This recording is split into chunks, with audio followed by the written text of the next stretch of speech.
And therefore when some sweet, soft, mushy-minded liberal says to you, "Oh, but the existence of God is a question of faith." No, it is not.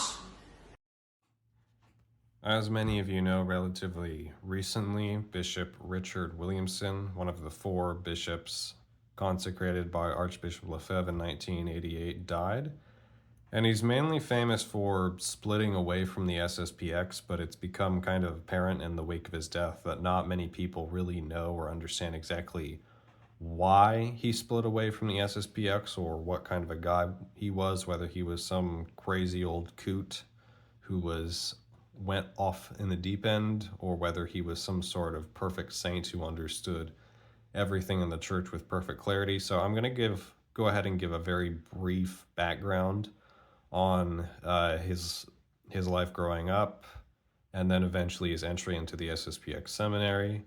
And then for his breakaway from the SSPX, I have several letters that were published and written between different members of the SSPX around the time leading up to and when he was kicked out. And I'm just going to go ahead and read all of those and then explain how he founded the new movement called the Resistance, which is basically just a smaller version of the SSPX with slightly different values.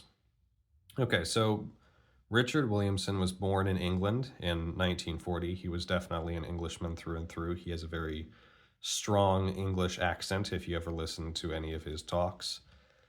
And he was more or less an Anglican when he was growing up, though he didn't really practice the faith whatsoever. And he was very much a scholar. He loved researching and he liked to teach. And that's pretty much what he ended up doing throughout most of his life. He was working as a teacher or a professor in one capacity or another. He actually ended up going to Cambridge at one point, but he said that he didn't like it there very much because the professors were too modernist. They weren't the famed sort of Tolkien and C.S. Lewis type professors that we might think of when we think of Cambridge. But anyway, moving on. So as he grew older, he began researching the Catholic faith a bit more because he liked to research and delve into things. And one of his students, because of the fact that Richard Williamson was praising Catholicism in some of his talks at the school, ended up asking Richard Williamson, "If I want to become a Catholic, where should I turn to?" And Richard Williamson suggested a priest in England, and actually an Irish priest named Father Flanagan. So the young man in Richard Williamson's class went to visit Father Flanagan, and Father Flanagan was very happy to baptize the young man, and the young man invited then Richard Williamson down to see his baptism. And when Richard Williamson met the priest questioned him on him. Priest questioned Richard Williamson because he'd heard, of course, that the young man had told him that Richard Williamson had been praising Catholicism. And Father Flanagan asked Williamson, what do you think about what this young man is doing? And Richard Williamson said, "Oh, well, I don't know, but I guess he's doing the right thing from what I know about Catholicism." And the priest asked him, "So if you think he's doing the right thing, then why aren't you a Catholic?" And Richard Williamson was a bit taken aback by this. It's actually kind of hard to think of Bishop Williamson as being taken aback by anything. But he was, and the priest basically more or less, as Bishop Williamson would later put it, pushed him into the swimming pool. See, he kind of used the analogy that he'd been standing on the edge of a swimming pool and testing the water and saying, "Okay, yeah, the water's nice, it's warm, but I'm not going to get in." And the Irish priest kind of just came up and behind him and pushed him into the pool head first. So he ended up becoming a Catholic. He ended up traveling for a little bit across Europe to see some of the different places where Mary had appeared. And while he was doing that, he started to read St. Thomas Aquinas, his Summa Theologiae, quite a bit. He said that he preferred St. Thomas Aquinas to St. Augustine because St. Augustine often used emotions more in his talks, whereas St. Thomas Aquinas pretty much relied very strictly on logic, and Bishop Williamson liked that. Father Flanagan eventually ended up pushing the then Richard Williamson to become a priest, and he sent him off to several different seminaries. While he was at the seminaries, though, interviewing at the first one, he got to meet the interview panel, which consisted of one priest, one layman, and one lay woman. And that's a problem, because only priests are supposed to interview potential priests. But on top of that, during the interview panel, and this was after Vatican II, in case you're wondering, The woman asked then Mr. Richard Williamson whether or not he thought he could stand the celibate life as a priest. For those of you who don't understand why that's creepy, imagine that a young lady is going into interview to potentially become a nun or enter the novitiate. She's greeted by one nun, one laywoman, and one layman, and the layman asks the young lady whether or not she thinks she'll be able to stand the celibate life as a nun. That's just creepy. So when Father Flanagan heard about the laywomen on the panel and whatnot and the whole interview process and how it had changed since he first became a priest, he was outraged. Of course, now we know that this was a result of Vatican II, but back then, not everyone besides Archbishop Lefebvre had realized just quite how bad Vatican II was going to make matters within the church. And actually, Father Flanagan knew who Archbishop Lefebvre was, but he didn't like him very much. He thought he was too, disobedient and rebellious and whatnot. In fact, Father Flanagan, as Bishop Williamson recounts, had actually had a meeting arranged at one point with Archbishop Lefebvre, but had actually stood him up and hadn't attended. So Father Flanagan eventually ended up sending Richard Williamson off to another seminary, but that one also didn't work out. And it became pretty apparent very quickly that Richard Williamson hadn't really gone through any sort of RCIA program. Today, whenever we think of Catholics entering the Catholic Church, and at least the Novus Ordo segment, we think of them going through an RCIA program, but Richard Williamson hadn't done that. Remember, he'd become a Catholic solely because he'd been reading up on the Catholic faith himself. He was a teacher and a researcher after all, and he'd been reading all of the church documents, so he had a very orthodox understanding of what the Catholic faith was. And eventually, Father Flanagan pretty much told him, young man, if you can't keep your big mouth shut, there's only one place for you, and that's a cone. And Richard Williamson then didn't really know much about traditional Catholicism or a cone. A cone, for those of you who don't know, is where the SSPX seminary in Switzerland was that Archbishop Lefebvre had just started up. But eventually, Father Flanagan sent Richard Williamson off to a cone, where, of course, Richard Williamson's orthodoxy was no problem because orthodoxy was just the standard or the norm at a cone. Everybody there was a very firm traditionalist. And they actually ended up shaving a few years off of his studies for the priesthood because he'd already studied so much as a teacher, even just with languages, that he knew quite a bit about the Catholic faith already, and he'd studied much of the subject material that people needed to know to become priests anyway, so that was not an issue. And he was eventually ordained by Archbishop Lefebvre in 1976, and he became a priest there, and he taught first a while at the seminary in Germany that the SSPX started up, and then he taught for another 5 years or so, I believe, at the seminary in Aachen, Switzerland. And then when they started up a new American seminary, Bishop Williamson was then Father Williamson was sent over to the American seminary in Ridgefield, Connecticut for a couple reasons.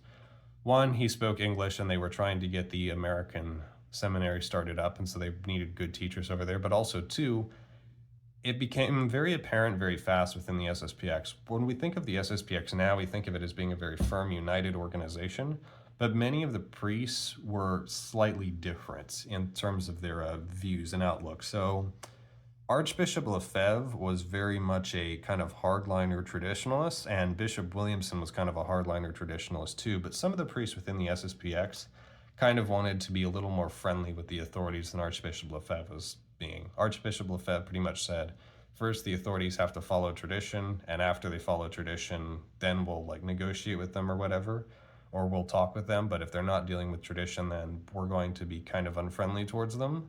And many of the priests wanted to be a little more friendly to the authorities, regardless of whether or not the authorities were following tradition. It's the age-old question of, do we uphold tradition first, or do we obey the superiors in the church first, so on and so forth. And Bishop Williamson was very much a kind of hardline traditionalist, like Archbishop Lefebvre was, and some of the priests in Aachen actually didn't like Bishop Williamson because of that, so they sent him over to be with the rebellious Yanks instead.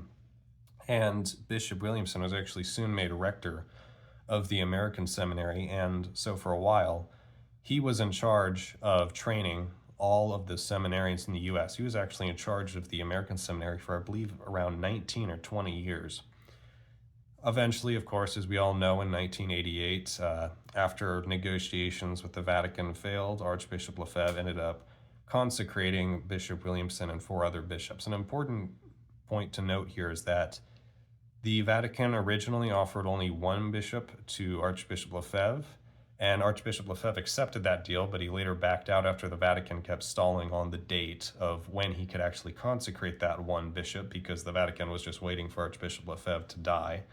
And that 1 bishop that Archbishop Lefebvre wanted to consecrate, from what we know, was actually Bishop Williamson. So out of all of the 4 bishops that he consecrated, or ended up consecrating, Bishop Williamson was Archbishop Lefebvre's very first choice. If he couldn't have any of the other bishops, he wanted Bishop Williamson, definitely. So the first 3 bishops that Archbishop Lefebvre had really wanted were Bishop Williamson, Bishop Alfonso de Galarreta, and Bishop Bernard Tissier de Malloret. And in many of his talks, Bishop Williamson mentions that Archbishop Lefebvre was persuaded to add in the 4th bishop, Bishop Bernard Fellay, kind of at the last minute. So he kind of just chucked it up to 4 once the Vatican stopped negotiating. Now, after Archbishop Lefebvre died, because he had cancer and he ended up dying soon after he consecrated those 4 bishops, Bishop Bernard Fellay was elected Superior General at the SSPX. And originally, Archbishop Lefebvre had made it quite clear he didn't want any of the bishops in the SSPX to be Superior General. The reason being was that normally when the Pope appoints a bishop, the Pope makes the bishop the head of a diocese or a particular area of land or whatnot. And so being a bishop is equivalent to having a position of authority. Archbishop Lefebvre simply wanted bishops so that they could keep ordaining more priests and giving the SSPX children the sacrament of confirmation. He wanted to make it very clear that he wasn't trying to usurp the Pope's authority and appoint bishops that had their own sort of authority.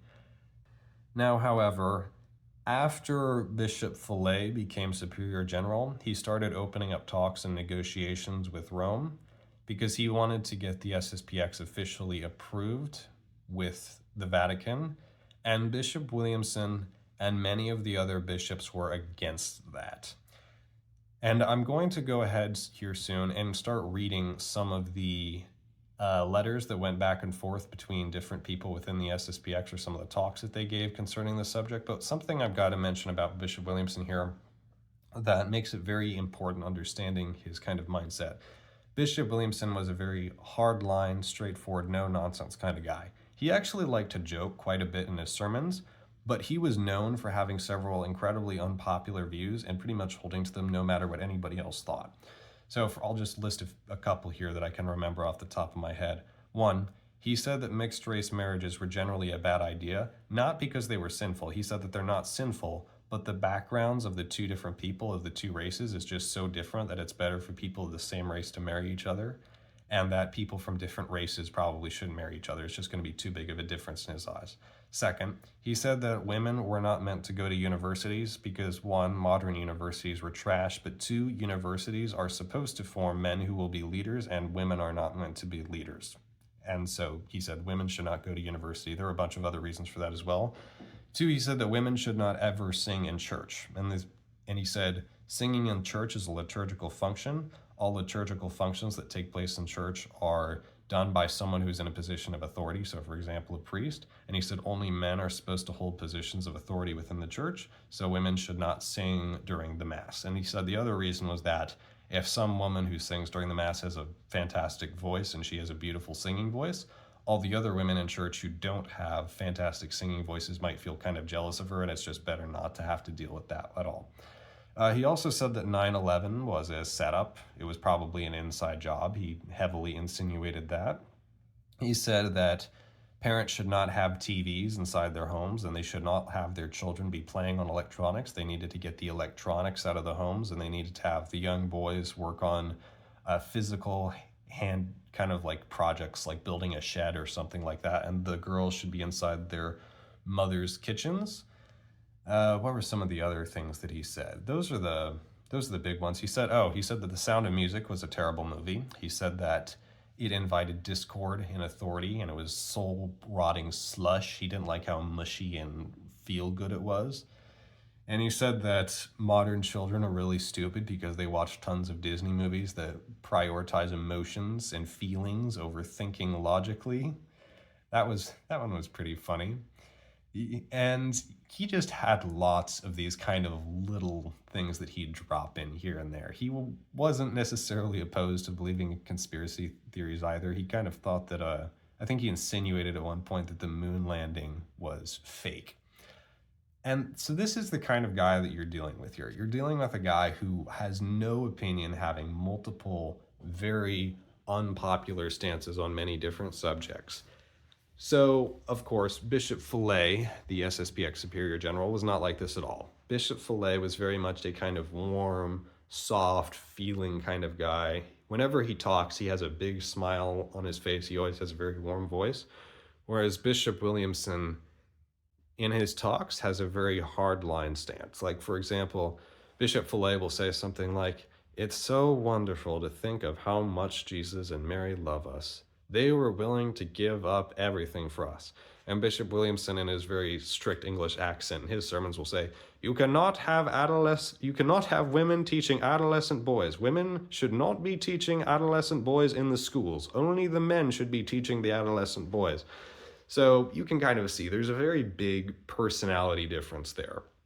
So when Bishop Fellay started trying to start up talks with the Vatican, Bishop Williamson was staunchly opposed to that. And I'm just going to go ahead and first read one of the talks that Bishop Alfonso de Galarreta gave about the contacts with Rome. Okay, quote, "From the beginning of these contacts with Rome, the SSPX wished to get into the major questions of doctrine and theology, faith and apostasy, while Rome wanted to give the contacts a purely practical character. We then somewhat lost interest because we knew where that would end up. Sure enough, to the two preconditions laid down by the SSPX for the resumption of the SSPX Rome discussions, liberation of the Tridentine Mass, nullification of the 1998 excommunications, Rome at last replied officially a few weeks ago by implicitly laying down its same old condition for the SSPX's reintegration, namely acceptance of Vatican II, the new Mass, etc. In other words, Rome would accept the SSPX as it stands, so long as it stopped opposing the conciliar revolution. But the SSPX as it stands is bound to oppose the Council. So Rome would be granting everything to the SSPX while taking it all away. Truly a fool's bargain. For Rome began by saying, 'Let us be practical and not doctrinal. Come in.' The SSPX replied, 'Fine. To be practical and not doctrinal, let us come in, as we are, opposing the Council.' To which Rome replied, 'To be practical and not doctrinal, come in as you are, but do not oppose the Council.' We had, of course, run right back into the problem of Catholic doctrine against conciliar doctrine. Practicality was a mirage. It was only to be expected. Today's modernists in Rome divide broadly into two groups. On the one hand, the theoretical modernists, more logical and more consistently liberal, and so less friendly to ourselves.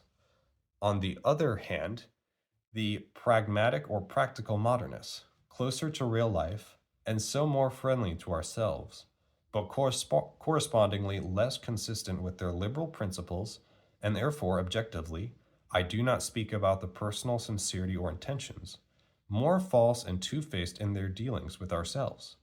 So when last year, one of Rome's practical modernists made us an apparently golden offer, the danger was not of the SSPX giving way in theory or in doctrine, because for all of us the doctrine of tradition is beyond doubt or question.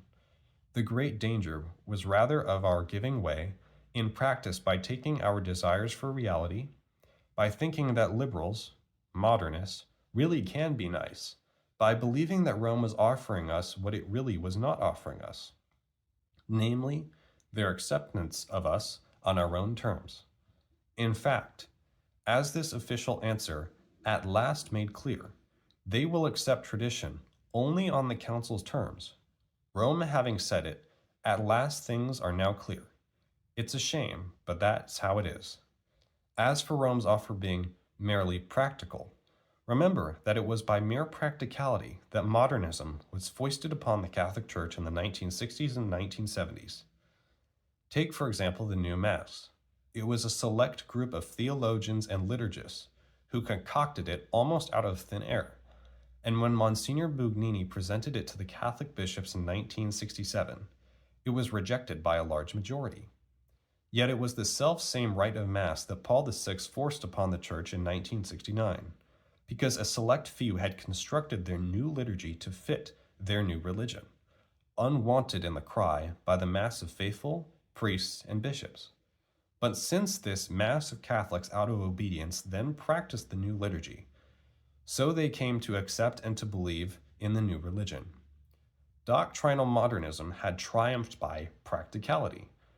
Cranmer used the exact same practicality to enable Protestant doctrine to take over the Church in England in the 16th century. Now Rome is trying to do the same thing again. The SSPX is to be granted everything in theory, so long as it accepts the council in practice. That is like saying to the policeman, talk as much as you like in theory against theft and crime, but do not lay a finger on any thief or criminal. They have their rights, and in practice, they must be left to do what they want. It is like telling the SSPX, play Don Quixote to your heart's content. Tilt at all the theoretical windmills you wish, but do not touch the practical realities. But the SSPX cannot accept such a practical deal. In practice, modernist Rome is destroying the faith. It is not a problem of persons, or obedience, or charity, or discipline, or respect whatsoever. This is put in caps lock. It is a practical problem of the faith. We can accept no practical agreement, which would mean silencing the voice of tradition, the voice of the Catholic faith. We can only defend the truth. Yet the truth is what Rome is asking us to keep quiet. That is why we can only refuse Rome's practical offer. However, we are not slamming the door on Rome because we want to be able to keep presenting our doctrinal objections to the destruction of the faith. So if anyone says to me we should cut off all contacts with Rome, I reply, no, or it depends. That is a judgment to be made in each succeeding situation. In general, we should maintain contacts with the Romans because God alone knows when he will give them the grace to recognize that we are right. In any case, our duty is to bear witness to the truth and to explain our stand in Rome or wherever, but especially in Rome. End quote. Okay, so that's Bishop Alfonso de Galarreta's letter for now, and that was published, I believe, in 2001. Don't quote me on that. August 1st, 2000. That was published at least in Bishop Williamson's letters on August the 1st, 2001. So now I'm going to go ahead and read an open letter to Bishop Fellay from some concerned faithful of the English district, and this is dated May 19th, 2012. Okay. Oh, and before, I should probably note here that Bishop Fellay, the excommunications of the 4 SSPX bishops, the quote-unquote self-incurred excommunications, were officially removed or lifted in 2009, and many people believe that those excommunications were invalid to begin with. In fact, that's the official position of the SSPX, but it's worth noting that on the same day that those excommunications were lifted, Bishop Fellay touted that as being a big accomplishment. He wanted those excommunications to be lifted because he viewed that as being a big stepping point in getting back with Rome, whereas Bishop Williamson always held the view that there really had never been any valid excommunications of the SSPX bishops to begin with. But importantly, in 2009, when the excommunications were lifted, an interview with Bishop Williamson aired in which he was asked about a certain famous event during World War II that I can't say out loud because YouTube will flag it. And he said that based on the historical evidence that he'd reviewed, he didn't really believe that a very famous event during World War II happened. And he also said later on, and he kind of mentioned it in some talks later, he believed that some of the people involved with that event that supposedly didn't happen were plotting to take over the world along with the Freemasons. Bishop Fellay was not very happy with Bishop Williamson for saying that, especially when Bishop Fellay was trying so hard to get the Vatican to like him, and that is something that Bishop Williamson is very famous for. Okay, so continuing on with this letter, May 19th, 2012, from some concerned faithful of the English district to Bishop Fellay. Your Excellency, Bishop Fellay, we come before you in a spirit of charity to bring before you certain concerns which we wish to address to you as the Superior General of the SSPX. For a little while now, we have been hearing talk of a practical arrangement with Rome. We are concerned at the potential danger this might pose to the integrity of the faith, our faith, and the faith of our children and grandchildren. Rome's intentions toward an SSPX agreement. Several high-ranking SSPX clerics, Father Pfluger, Father Schmidberger, and others, have stated that Rome is prepared to give the SSPX quote-unquote carte blanche. In other words, to accept the SSPX as it is, without compromise. However, in contradiction to that, we have the published words of several high-ranking Romans, including the Vatican press spokesman, who make it clear that they view this as a question of the SSPX accepting the new Vatican II religion in order to quote-unquote return to Rome. At the same time, we are warned that we ought to pay no heed to rumors. Since there is a contradiction between the two versions of what is being offered to the SSPX, and since a Vatican press announcement is not a rumor, are we to conclude that we ought to pay no heed to the words of Father Pfluger, for example? Your own position regarding the Council. We are also scandalized at your recent remarks, published across the world by CNS, that, thanks to the doctrinal discussions with Rome, we see quote, by the way, this is Bishop Fellay's quote, thanks to the doctrinal discussions with Rome, we see that many things which we would have condemned as being from the council are in fact not from the council, end quote, and that, quote, the Pope says that the council must be put within the great tradition of the Church, end quote. These are statements we agree with totally, absolutely, end quote. CNS, May 2012. We wish to point out that when you say we, you do not speak for us. Furthermore, we wonder how you can reconcile this idea that the council taught nothing wrong, but rather was misinterpreted, with the words of Archbishop Lefebvre in his book They Have Uncrowned Him, for example, or even your own statements from not so very long ago, such as, quote, Ratzinger should prepare for a direct revision of the council text and not just denounce their incorrect hermeneutics interpretation, end quote. CNA, October 30th, 2007. From certain quarters, we are being urged to show loyalty, obedience, and unity, leaving aside the awkward memory of how these very same words were used to silence opposition to conciliar teachings and the new Mass some 40 years ago. We feel compelled to ask, which Bishop Fellay are we supposed to obey? The Bishop Fellay of 2007 who thinks the Vatican II must be revised?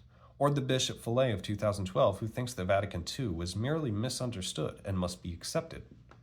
Furthermore, which Bishop Fellay is more consistent with the example of Archbishop Lefebvre? Your attitude towards Benedict XVI. We also must confess ourselves confused, to say the least, regarding your recent statements about Benedict XVI. It has been said that nobody in the SSPX has a right to refuse if the Pope insists on a canonical accommodation. You yourself have spoken of him in terms of being our leader in the fight for tradition. Quote, but we are not alone in working to defend the faith. It is the Pope himself who does it. That's his job. And if we are called to help the Holy Father, then so be it. End quote. May we remind you that this is the same man, Cardinal Ratzinger, whom Archbishop Lefebvre felt he could not trust in 1988, that this is the same man who has professed heresies which he has never retracted, as Bishop Tissier de Malaret has pointed out on several occasions. That in the mind of this same Benedict XVI, this idea, quote, of quote-unquote defending the faith appears to include speculating about the non-existence of limbo, about the possible moral probability of contraception when used by the depraved, and that he appears to believe that conversion, baptism, or the confession of Christ are not necessary for Jews to be saved. Given that a person as prominent as yourself is not normally ignorant of these things, it is unreasonable for us to conclude that you are consciously is it unreasonable for us to conclude that you are consciously and deliberately overlooking the heterodox teaching and leadership of Benedict XVI? The SSPX USA district website currently carries an article purporting to show that, following the example of St. Basil of Caesarea, sorry if I'm pronouncing that wrong, the correct attitude of Catholics when faced with heterodoxy and heresy in high places is one of silence in the face of apostasy, in order to accommodate themselves with the apostates.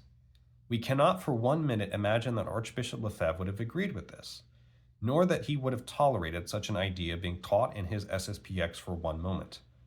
Once again, we find that, in remaining faithful to the legacy of the great Archbishop, faithful to Catholic tradition, we are placed at odds with you and your leadership.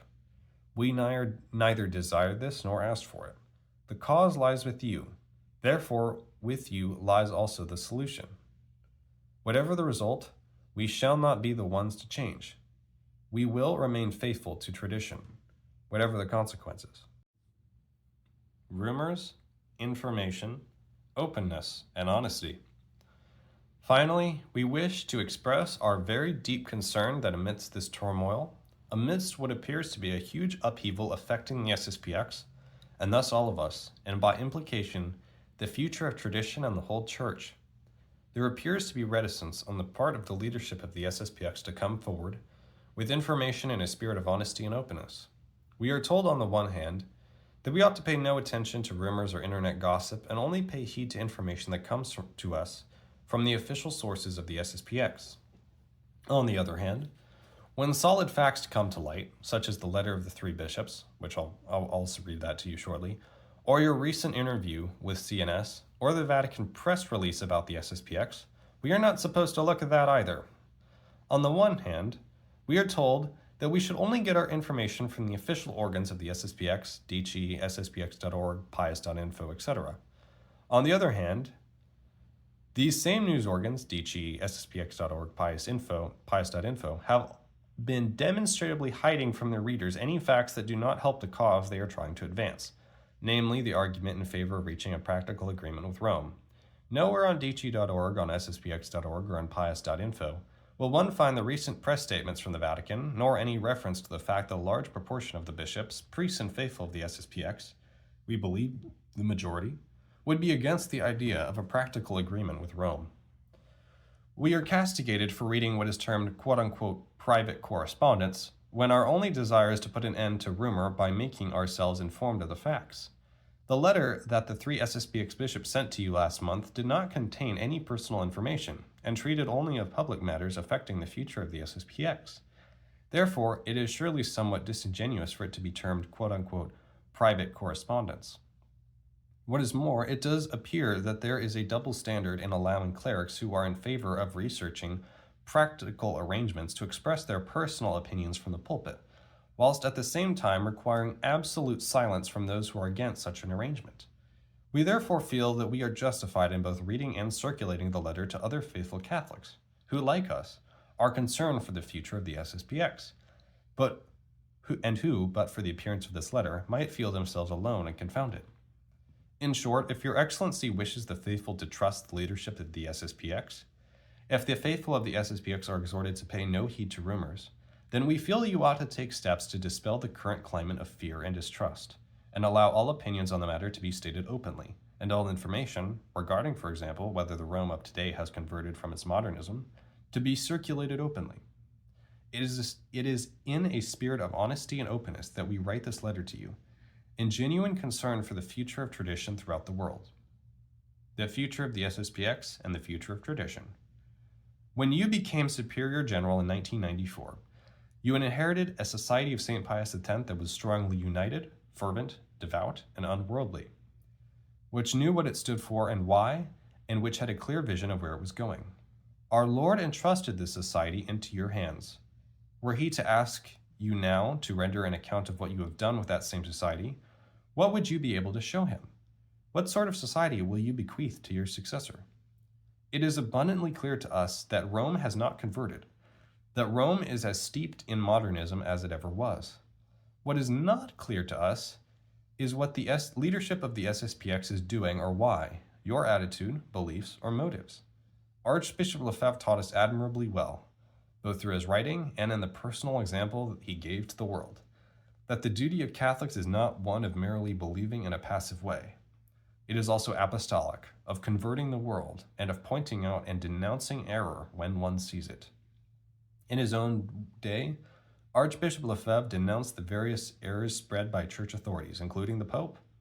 He founded the SSPX not as an end in itself, but as a means to an end, the end being the continuation of tradition and the denouncing of error. He did not found the SSPX in order for it to, quote, not be provocative or aggressive, end quote, to use some more of your recent words. We are perplexed and dismayed that certain members of the SSPX appear to see a motive, an end, which outranks that of preaching the truth and denouncing error, and are thus willing to remain silent in the face of the many errors and evils of our day. It is our fervent hope that the future of the SSPX and the future of tradition are, as in days past, one and the same thing. Whatever may be the case, however, we will do all within our power to believe and spread the truth, to denounce error, and in so doing to remain faithful to our Lord and his church, to tradition, and to the legacy of Archbishop Lefebvre, whatever the cost, and whether your excellency chooses to abandon us or remain with us. St. Pius X, ora pro nobis. And that's the end of that letter. And so within that, they did refer quite a bit to some of the original letter of the three bishops that had been published the month before, that Bishop Fellay had been trying to hide or chastise people for reading. And also, just, I'm going to put this in here, after earlier in the 2000s, once Bishop Williamson's opposition to practical agreements with Rome became more known, Bishop Fellay actually had him removed from the American seminary, which was quite an important position, and actually moved him to be the head of the SSPX seminary in Argentina, which was quite a bit smaller, where he couldn't do quite so much damage, Bishop Fellay thought. So now I'm going to go ahead and read the famous letter that was talked about of the three bishops, Bishop Richard Williamson, Bishop Tissier de Malaret, and Bishop de Galarreta, to Bishop Bernard Fellay. Quote, Reverend Superior General, Reverend First Assistant, Reverend Second Assistant.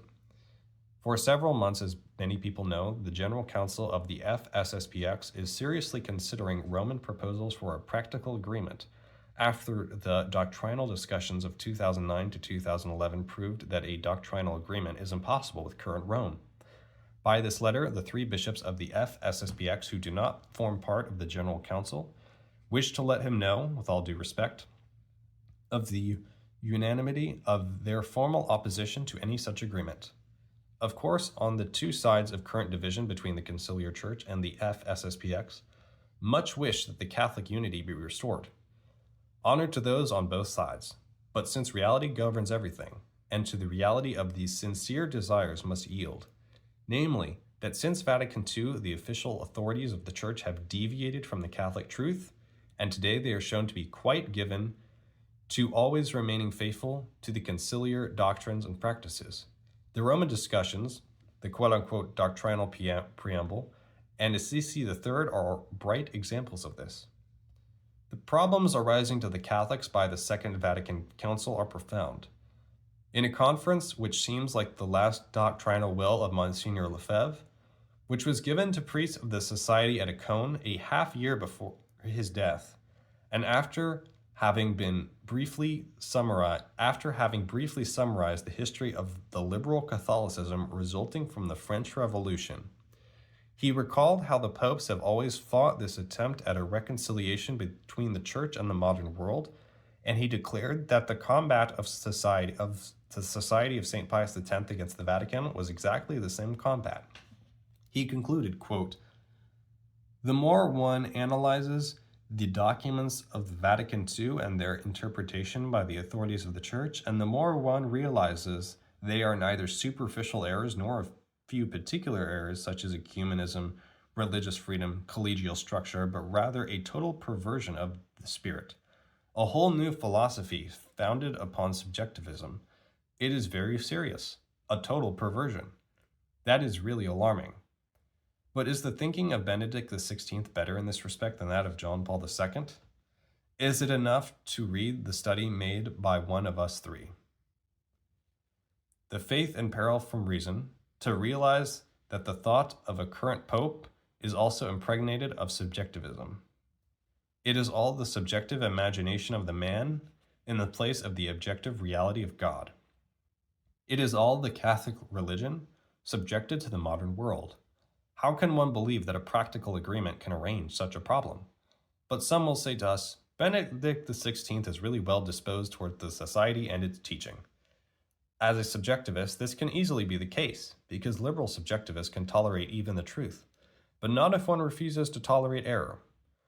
He would accept us within the framework of relativistic and dialectical pluralism, with the proviso that we would remain, quote, in full communion, end quote, in relation to the authority and to other, quote unquote, ecclesiastical entities. For this reason, the Roman authorities can tolerate that the society continue to teach Catholic doctrine, but they will absolutely not permit that it condemn conciliar teachings. That is why an even purely practical agreement would necessarily silence little by little the society. A full critique of the council or the new mass. By ceasing to attack the most important of all the victories of the revolution, the poor society would necessarily cease being opposed to the universal apostasy of our sad times and would get bogged down. Ultimately, what will guarantee that we will remain protected from the Roman Curia and the bishops? Pope Benio XVI? One denies it in vain. The slip is inevitable. Doesn't one see already in the fraternity symptoms of a lessening in its confession of the faith? Today, alas, the contrary has become quote-unquote abnormal. Just before the consecration of the bishops in 1988, when many good people insisted to Monsignor Lefebvre so that he reach a practical agreement with Rome that would open a large field of apostolate, he said his thoughts to the four new bishops, quote, a large field of apostolate, perhaps, but in ambiguity, and while following two directions opposed at the same time, and this would finish us by rotting. End quote. How to obey and continue to preach all the truth. How to reach an agreement without society, quote-unquote, having rotted. On the contrary. And 1 year later, Rome seemed to make true gestures of benevolence toward tradition. Archbishop Lefebvre was always wary. He feared they are only, quote-unquote, maneuvers to separate us from the largest number of faithful possible. This is the perspective in which they always seem to be giving a little more and even going very far. We must absolutely convince our faithful that it is no more than maneuvers, that it is dangerous to put oneself in the hands of conciliar bishops and modernist Rome. It is the greatest danger threatening our people. If we have struggled for 20 years to avoid the conciliar errors, it was not in order now to put ourselves in the hands of those professing these errors. End quote. According to Archbishop Lefebvre, the characteristic of the society is more than to just denounce the errors by their name, but rather to effectively and publicly oppose the Roman authorities which have spread them. How will one be able to make an agreement and make this public resistance to the authorities, including the Pope? And after having fought during more than 40 years, will the society now have to be put into the hands of the modernists and liberals, whose pertinacity we have just come to observe? Your Excellency, fathers, take care.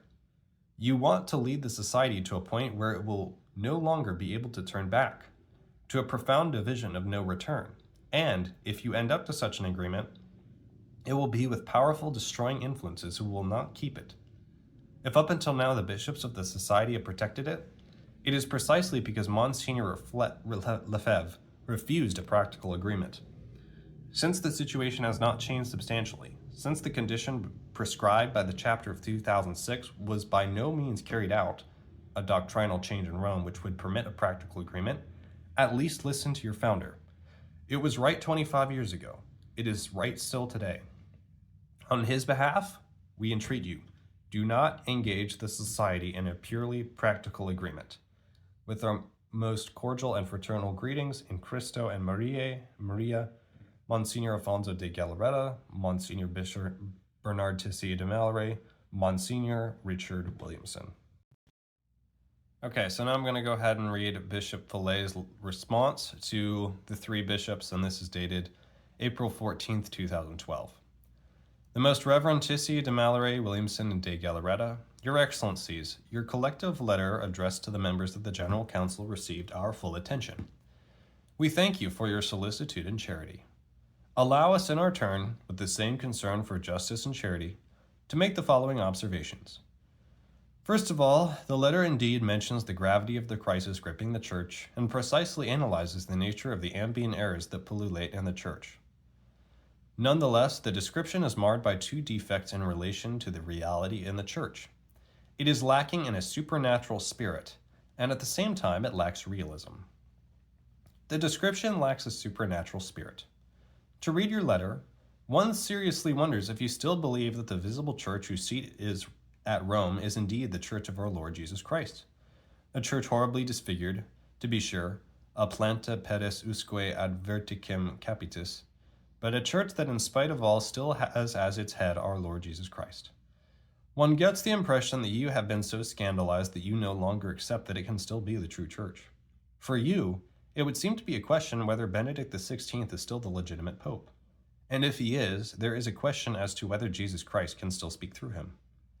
If the pope expresses a legitimate will concerning us which is good, and which does not order anything contrary to the commandments of God, have we the right to neglect or to dismiss this will? Otherwise, on what principle do you base your actions? Do you not believe that if our Lord commands us, he will also give us the means to carry on our work? Now the Pope has let us know that an abiding concern for the regularization of our situation for the good of the Church lies at the very heart of his pontificate, and also that he knew very well that it would be easier both for him and for us to leave things as they stand now. And so it is indeed a decided and legitimate will that he is expressing. With the attitude you recommend, no room is left for the Gideons or the Davids or for those who count on the Lord's help. You reproach us with being naive or fearful, but rather it is your vision of the Church that is too human, and even fatalistic. You see the dangers, the plots, the difficulties, but you no longer see the assistance of grace and of the Holy Ghost. If one grants that divine providence leads the affairs of men while safeguarding their liberty, it is also needful to admit that the gestures in our favor over the last several years are also under its guidance. Now they trace a line, not straight, but clearly in favor of tradition. Why should this suddenly stop when we are doing our utmost to be faithful and to intensify our prayer? Will the good God let us fall at the most critical moment? That does not make a lot of sense, especially as we are not trying to impose on him the least self-will, but we are trying to examine events closely so as to discern what God wants, and being disposed to all that shall please him. At the same time, your description is lacking in realism as regards both the degree of the errors and their extent.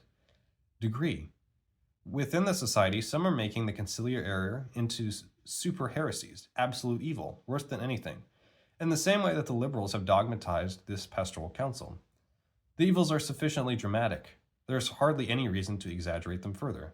C.F. Robert de Mette, Une histoire jamais écrite, page 2, Monsignor Gardini, Un débat à ouvrir, page 53, etc. Needful distinctions are not being made, whereas Monsignor Lefebvre did make the necessary distinctions on the subject of liberals several times. This failure to distinguish is leading one or the other of you to a hardening of your position. This is a grave matter because this caricature no longer responds with reality and in the future will logically end in a real schism. And it may well be that this fact is one of the arguments that urges me to delay no longer in responding to the Roman authorities. Extent.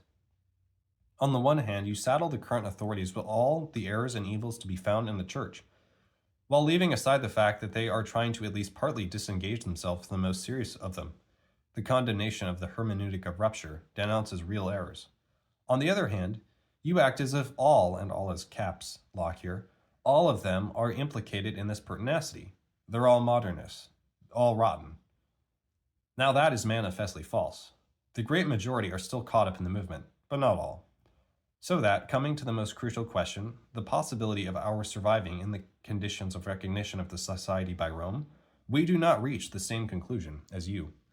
Let us note in passing that, and this is put in bold, it was not we who were looking for a practical agreement. That is untrue. We have not refused a priori to consider, as you ask, the Pope's offer. For the common good of the society, we would prefer by far the current solution of an intermediary status quo. But clearly, Rome is not going to tolerate it any longer. In itself, the solution of the proposed personal prelature is not a trap. This is apparent from the fact, first of all, that the present situation in April 2012 is quite different from that of 1988. To pretend that nothing has changed is an historical error. The same evils afflict the Church. The consequences are even worse and more obvious than before. But at the same time, we have observed a change of attitude in the Church, helped by the gestures and acts of Benedict XVI towards tradition. The new movement, which began at least 10 years ago, has been growing. It has reached a good number, still a minority, of young priests, seminarians, and even includes a small number of young bishops who clearly stand out from their predecessors, who confide in us their sympathy and support, but who are still pretty well stifled by the dominant line in the hierarchy in favor of Vatican II. This hierarchy is losing speed. This perception is not an illusion, and it shows that it is no longer illusory for us to contemplate a quote-unquote intramural struggle, the difficulty of which we are not unaware. I have been able to observe at Rome that however much the talk about the glories of Vatican II will be dimmed with is still on the lips of many, it is no longer in people's heads. Fewer and fewer still believe it.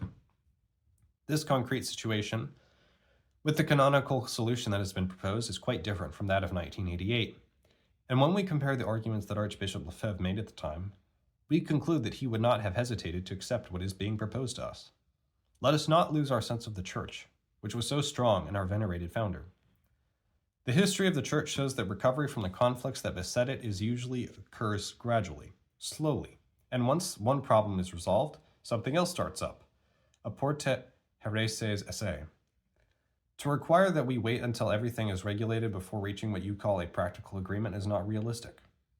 Seeing how things happen, it is likely that it will take decades for this crisis to come to an end. But to refuse to work in the field because there are still weeds that may crowd out or hamper the good grain is a curious reading of the biblical lesson. It is our Lord himself who gave us to understand by the parable of the wheat and the cockle that there will always be in one form or another weeds to be uprooted and grappled with in his church. You cannot know how your attitude these last months, quite different for each one of you, has been hard on us. It has kept the Superior General from communicating and sharing with you these weighty matters, in which he would have so willingly involved you had he not found himself before a strong and passionate incomprehension. How he would have liked to be able to count on you, on your advice and counsel, at such a delicate passage in our history.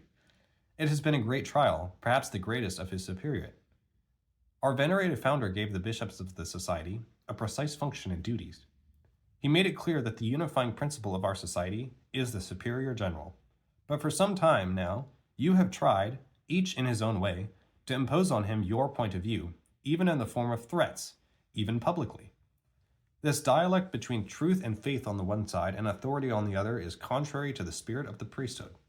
At least he might have hoped that you would try to understand the arguments that have moved him to act as he has these last years, according to the will of divine providence. We do pray for each one of you, that in this battle which is far from being over, we may find ourselves all together for the greater glory of God and for the love of our dear society. May our risen Lord and Lady deign to protect and bless you, Bernard Fellay, Nicolas Pfluger, Alain Marcinelli. And soon after this, another note was published on May 11th, a communique from the General House of the Society of St. Pius X, an exchange of private letters between the Superior General of the Society of St. Pius X and the 3 other bishops was circulated on the internet on May 9th, 2012. This behavior is reprehensible. The person who breached the confidentiality of this internal correspondence committed a serious sin. Its publication will encourage those who are fomenting division. The Society of St. Pius X asks its priests and lay faithful not to respond except by redoubling their prayers, so that only the will of God may be done for the good of the Church and the salvation of souls. Okay, and this letter is from, well, first I'll read the note about Bishop Williamson getting kicked out of the SSPX. And this is dated October 25th, 2012. And this is on the SSPX website. Bishop Richard Williamson, having distanced himself from the management and the government of the SSPX for several years, and refusing to show due respect and obedience to his lawful superiors, was declared excluded from the SSPX by the decision of the Superior General and its Council on October 4th, 2012. A final deadline had been granted to him to declare his submission, after which he announced the publication of a quote-unquote open letter asking the Superior General to resign. This painful decision has become necessary by concern for the common good of the Society of St. Pius X and its good government, according to what Archbishop Lefebvre denounced. Quote, This is the destruction of authority. How authority can be exercised if it needs to ask all members to participate in the exercise of authority. End quote. And this is Bishop Williamson's open letter to Bishop Fellay on an exclusion. This is written in London and stated October 19th, 2012. Quote, Your Excellency, thank you for your letter of the 4th of October in which on behalf of the General Council and General Chapter, you let me know of your recognizance, declaration, and decision that I no longer belong to the Society of St. Pius X. The reasons given for your decision to exclude your servant are, you tell me, the following. He has continued to publish the quote-unquote liaison comments. The liaison comments was Bishop Williamson's blog. He has attacked the authorities of the society. He has exercised an independent apostolate. He has given support to rebellious colleagues. He has been formally, obstinately, and pertinaciously disobedient. He has separated himself from the society. He no longer submits to any authority. May not all these reasons be summed up in disobedience? No doubt in the course of the last 12 years, your servant has said and done things which before God were inappropriate and excessive. But I think it would be enough to point them out one by one to make the apology called for in all truth and justice. But we are no doubt agreed that the essential problem is not to be found in these details, that it can be summed up in one word, disobedience. Then let us at once point out how many more or less disagreeable orders of the Superior General have been unfailingly obeyed by your servant. In 2003, he left behind an important and fruitful apostolate in the United States to go to Argentina. In 2009, he left his post as seminary rector and left behind Argentina to molder in a London attic for 3.5 years with no episcopal functions because they were denied him. All that was left him by way of ministry was virtually the weekly liaison comments. The refusal to interrupt, which constitutes the large part of the quote-unquote disobedience of which he stands accused. And ever since 2009, it has been open season for the society superiors to discredit and insult him to their heart's content, and society members all over the world have been encouraged by their example to do the same if they wished. Your servant hardly reacted, preferring silence to scandalous confrontations. One might go so far as to say that he obstinately refused to disobey, but let that go, because that is not the real problem. Then where is the real problem to be found? By way of reply, let the accused be allowed to give a rapid overview of the history of the society from which he is supposedly separating himself. For indeed, the central problem goes a long way back. Starting with the French Revolution towards the end of the 18th century, and in many a formerly Christian state, a new world order began to establish itself, thought up by the church's enemies to chase God out of his own creation. To begin with, the old order in which the throne upheld altar was replaced by the separation of church and state. As a result, society was structured in a radically different way, creating serious difficulties for the church, because the state, being henceforth implicitly godless, was bound in the end to fight the religion of God with all its might. Sure enough, the Freemasons set about replacing the true worship of God with the worship of liberty, a worship of which the neutral state in matters of religion is merely an instrument. Thus began in modern times a relentless war between the religion of God, defended by the Catholic Church, and the religion of man, liberated from God, and liberal. The two religions are as irreconcilable as God and the devil. A choice has to be made between Catholicism and liberalism. But man wants to have his cake and eat it. He does not want to have to choose. He wants it both ways. So in the wake of the French Revolution, Félicité de Lamennais, sorry if I'm pronouncing that wrong, invented liberal Catholicism, and from that moment on, the reconciling of things irreconcilable became common currency within the Church. For 120 years, God in his mercy gave to his Church a series of popes, from Gregory XVI to Pius XII, who, for the most part, saw clear and held firm. But an ever-growing number of layfolk were inclining towards independence from God and towards the material pleasures which liberal Catholicism makes much more accessible. The corruption spread until it infected bishops and priests, at which point God finally allowed them to choose the kind of popes they preferred, namely popes who would pretend to be Catholic, but would in fact be liberals, whose talk might be right-wing, but whose action is left-wing, who are characterized by their contradictions, ambiguity, Hegelian dialect, in brief, by their lies. Where we are into the new church of Vatican II. It was bound to be. Only a dreamer can reconcile things in reality irreconcilable. Yet God, as St. Augustine says, does not abandon the souls that do not first want to abandon him. And so he comes to their aid, and so he comes to the aid of the small remnant of souls that is unwilling to join in the soft apostasy of Vatican II. He raises an archbishop to resist the betrayal of the conciliar churchmen, respecting reality, with no desire to reconcile things irreconcilable, refusing to dream. This archbishop speaks with a clarity, a coherence, and truth that enables the sheep to recognize the voice of the divine master. The priestly society which he founds to form true Catholic priests begins on a small scale, but by its resolute refusal of the conciliar errors and of their basis in liberal Catholicism, it draws to itself a remainder of true Catholics all over the world, and it constitutes the backbone of a whole movement within the Church, which will go under the name of traditionalism. But this movement is intolerable to the churchmen of the new church who mean to replace Catholicism with liberal Catholicism. Backed by the media and state governments, they do everything they can to discredit, disgrace, and ostracize the courageous archbishop. In 1976, Paul VI suspends him ad divinis. In 1988, John Paul II, quote-unquote, excommunicates him. I should also note ad divinis is put in quotation marks as well. He is a supreme nuisance to the conciliar popes because his voice of truth has the effect of showing up their pack of lies and of imperiling the betrayal they mean to carry out. And despite being persecuted, even quote-unquote excommunicated, he holds firm, as do the large number of the priests of his society. Such faithfulness to the truth obtains from God a dozen years of internal peace and prosperity for the society. In 1991, the great archbishop dies, but for another 9 years his work carries on, faithful to the anti-liberal principles on which it was built.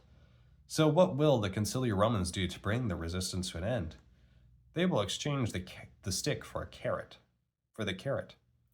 In 2000, a major Jubilee year pilgrimage of the society to Rome shows forth in the basilicas and the streets of Rome the power of the society. The Romans are impressed, despite themselves. A cardinal invites the 4 society bishops to a sumptuous luncheon in his apartment. 3 of them accept. I wonder who this is just me talking. You all know that the other 3 bishops besides Williamson accepted here, and Williamson was definitely the one who refused that invitation. But anyway, continuing. Immediately after this most brotherly encounter, contacts between Rome and the society, which had grown rather cold over the last 12 years, pick up again, and with them begins a powerful process of seduction, as one might say, by means of scarlet buttons and marble halls. Indeed, contacts warm up again so swiftly that by the end of the year, many priests and laity of tradition are already afraid of a reconciliation taking place between Catholic tradition and the liberal council. The reconciliation does not come about for the moment, but the language of society headquarters in Menzingen is beginning to change, and over the 12 years to come, it will show itself ever less hostile to Rome and ever more open to the new church, to its media, and to their world. And while at the top of the society the way is being paved for the reconciliation of irreconcilables, so amongst the priests and laity the attitude towards the conciliar popes and the church, towards everything worldly and liberal, is becoming more and more favorable. After all, is the modern world that surrounds us really as bad as it's made out to be? This advance of liberalism within the society, noticed by a minority of priests and laity, but apparently not noticed by the great majority, became evident to many more in the spring of this year, when following on the failure in the spring of 2011 of the doctrinal discussions to bring the doctrines of tradition and the council together, the Society's Catholic policy up till then of, quote, no practical agreement without a doctrinal agreement, end quote, changed overnight into the liberal policy of, quote, no doctrinal agreement, therefore a practical agreement, end quote. And in mid-April, the Superior General offered to Rome, as basis for a practical agreement, an ambiguous text openly favorable to the quote-unquote hermeneutic of continuity, which is Benedict XVI's favorite recipe to reconcile, precisely, the council with tradition. Quote, "We need a new way of thinking," end quote, the Superior General said in May to a meeting of priests of the Society's Austrian district. In other words, the leader of the Society founded in 1970 to resist the novelties of the Church was proposing to reconcile it with the Council. Today, the Society is conciliatory. Tomorrow, it is to be fully conciliar. It is difficult to believe that Archbishop Lefebvre's foundation can have been led to bracket out the principles on which it was founded, but such is the seductive power of the fantasies of our godless world, modernist and liberal. Notwithstanding, reality does not give way to fantasies, and it forms part of reality, though one cannot undo the principles of a founder without undoing his foundation. A founder has special graces that none of his successors have. As Padre Pio cried out when the superiors of his congregation were starting to quote-unquote renew his congregation in accordance with the new way of thinking of the council, just closed, quote, "What are you doing with the founder?" End quote.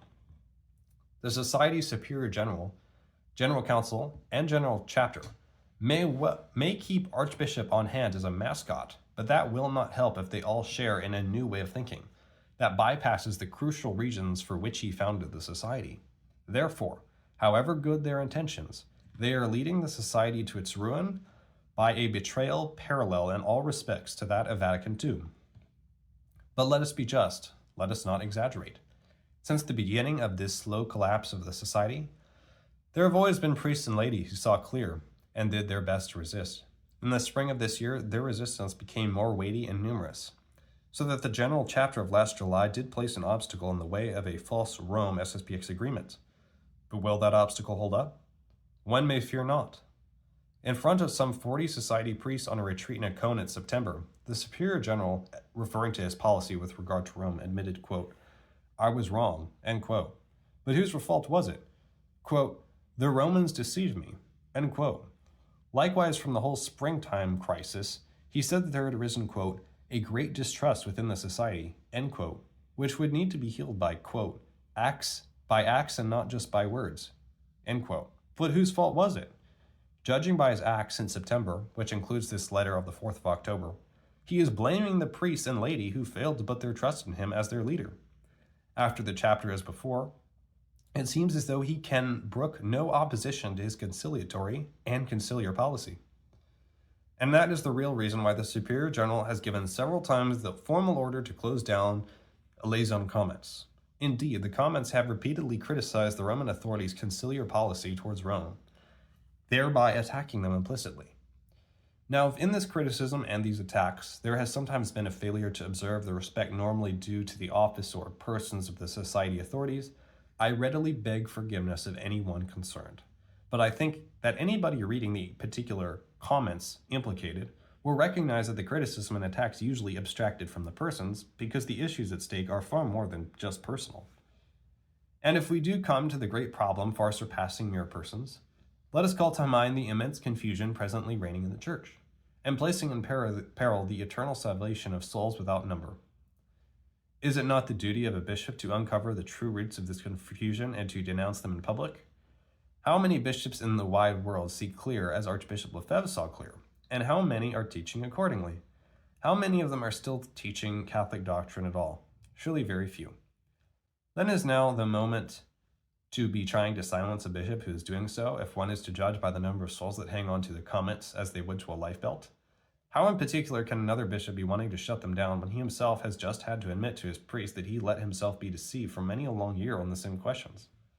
Likewise, if the rebellious bishop took upon himself for the first time in nigh on 4 years an independent apostolate, how can he be blamed for having accepted an invitation, coming from outside the Society, to give the sacrament of confirmation and to preach the word of truth? Is that not the very function of a bishop?